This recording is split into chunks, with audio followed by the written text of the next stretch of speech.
we did mass relationship. Here in this video we will do mass volume relationship. Mass volume relationship is an action similar to mass relationship. In that relationship, one mass is given and other mass is going to be found. Here इसमें ये होता है कि अगर आपको मास मिला हुआ है तो आप वॉल्यूम फाइंड करेंगे, अगर वॉल्यूम मिला हुआ है तो फिर मास फाइंड करेंगे, अगर मास ऑफ रिएक्टेंट मिला हुआ है तो वॉल्यूम ऑफ प्रोडक्ट फाइंड करेंगे, अगर वॉल्यूम ऑफ रिएक्टेंट मिला हुआ है तो आप मास ऑफ प्रोडक्ट फाइंड करेंगे। यानी आपको या वॉल्यूम मिला होगा या मास मिला होगा। अगर रिएक्टेंट का मास है तो प्रोडक्ट का वॉल्यूम फाइंड करेंगे, अगर प्रोडक्ट का वॉल्यूम है तो रिएक्टेंट का मास फाइंड करेंगे, and vice versa. In this way हम इस रिलेशनशिप को करते हैं। In this relationship we find unknown mass of reactant और प्रोडक्ट फ्रॉम नोन मास और वॉल्यूम। अननोन मास और अननोन वॉल्यूम दोनों। अगर मास अननोन है तो वॉल्यूम गिवन होगा, अगर वॉल्यूम अननोन है तो फिर मास गिवन होगा। Product from known mass of reactant और product from known mass of product और reactant. I told you before, अगर हमें मास ऑफ रिएक्टेंट मिला हुआ है तो हम प्रोडक्ट का वॉल्यूम फाइंड करेंगे, अगर हमें वॉल्यूम ऑफ प्रोडक्ट मिला हुआ है या मास ऑफ प्रोडक्ट मिला हुआ है तो हम वॉल्यूम ऑफ रिएक्टेंट फाइंड करेंगे। So this relationship in which mass is given and volume is to be determined, or if the volume is given and mass is to be determined, this relationship is called mass volume relationship. The basis of relationship, this relationship is based on Avogadro's law. This relationship is based on Avogadro's law. In last relationship we saw that the relationship was based on law of conservation of mass. Avogadro's law states that one mole of any gas at STP, standard temperature and pressure, standard temperature is 0 degree centigrade and standard pressure is 1 atm, occupies 22.4 dm cube volume.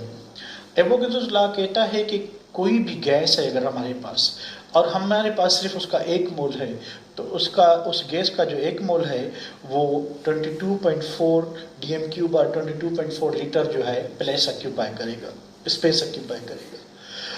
अब देखिए इस relationship में क्या होगा, आप समझने की कोशिश करें कि अगर मास नोन है तो हम वॉल्यूम क्या होगा, अननोन होगा। अगर वॉल्यूम नोन है तो मास जो है वो अननोन होगा। यानी एक चीज हमें मिली हुई होगी, दूसरी चीज हमने फाइंड करनी है, मास। आए एग्जांपल की तरफ बढ़ते हैं। हमारे पास एक एग्जांपल है कि what mass of sodium carbonate, यानी इसका हमने मास फाइंड करना है। हम इधर लिखेंगे कि m is equal to question mark in volume of carbon dioxide.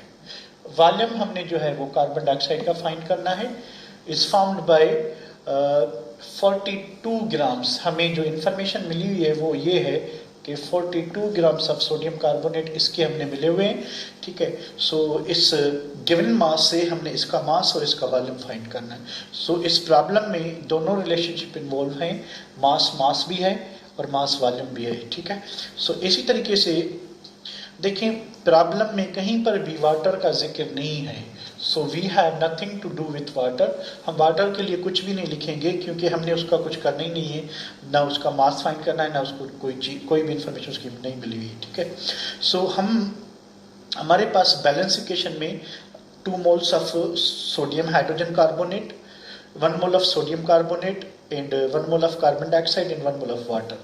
So 2 moles, 1 mole 42 ग्राम हमें गिवन है। इस गिवन मास से मैंने आपको बताया था कि फर्स्ट ऑफ ऑल आप प्रॉब्लम की स्टेटमेंट पढ़ेंगे कि उसका मतलब क्या है। हमने सॉर्ट आउट किया कि what mass of sodium carbonate का मास फाइंड करना है, हमने m is equal to question mark लिखा हुआ है, and volume of carbon dioxide का हमें मास नहीं वॉल्यूम फाइंड करना है तो हमने v is equal to question mark लिखा है। फाउंड बाय डिकम्पोजिंग, अच्छा किससे फाइंड करना है, 42 grams of sodium hydrogen carbonate. इस रिएक्टेंट के हमें 42 ग्राम्स मिले हुए हैं, उस गिवन मास से हमने इसका मास और इसका वॉल्यूम फाइंड करना है, ठीक है। सो ये हमने पहले ही लास्ट जो मास मास रिलेशनशिप था उसमें किया था।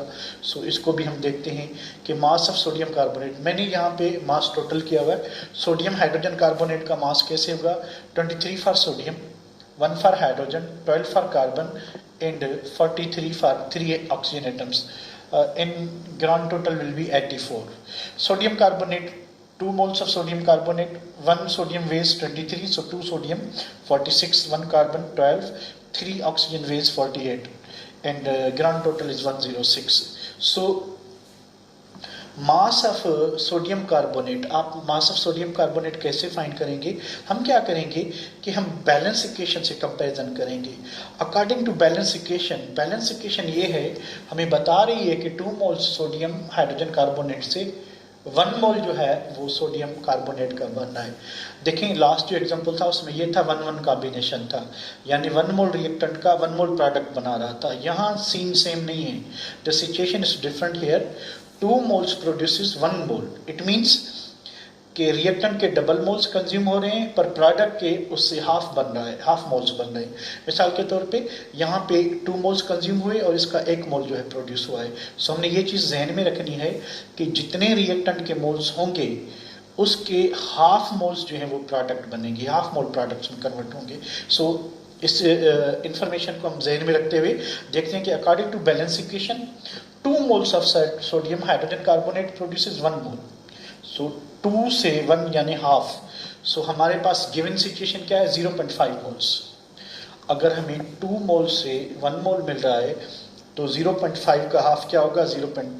अब हम क्या करेंगे, 0.5 डिवाइडेड बाई 2 करेंगे तो 0.5 का जो हाफ होगा वो होगा 0.25। इट मीन्स कि बैलेंस इक्वेशन बता रही है हमें कि अगर 2 मोल से 1 मोल बन रहा है तो 0.5 मोल से 0.25 मोल्स बनेंगे।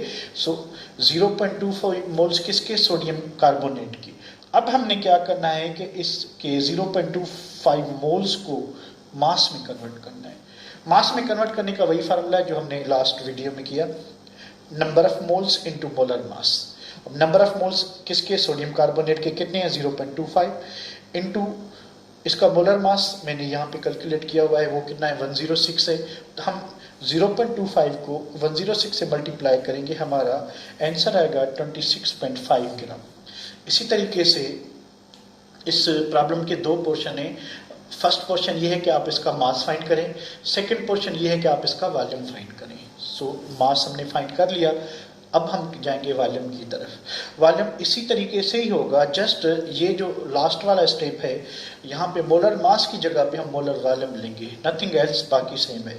सो अब आए देखें क्या होता है कि according to balance chemical equation 2 moles of sodium hydrogen carbonate produces 1 mole. Same situation is here as it was there. 2 moles, 1 mole.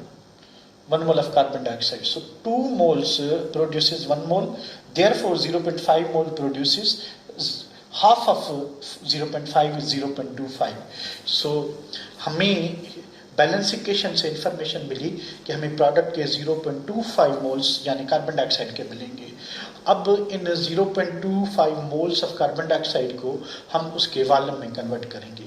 For that purpose volume of carbon dioxide is equal to n into molar volume.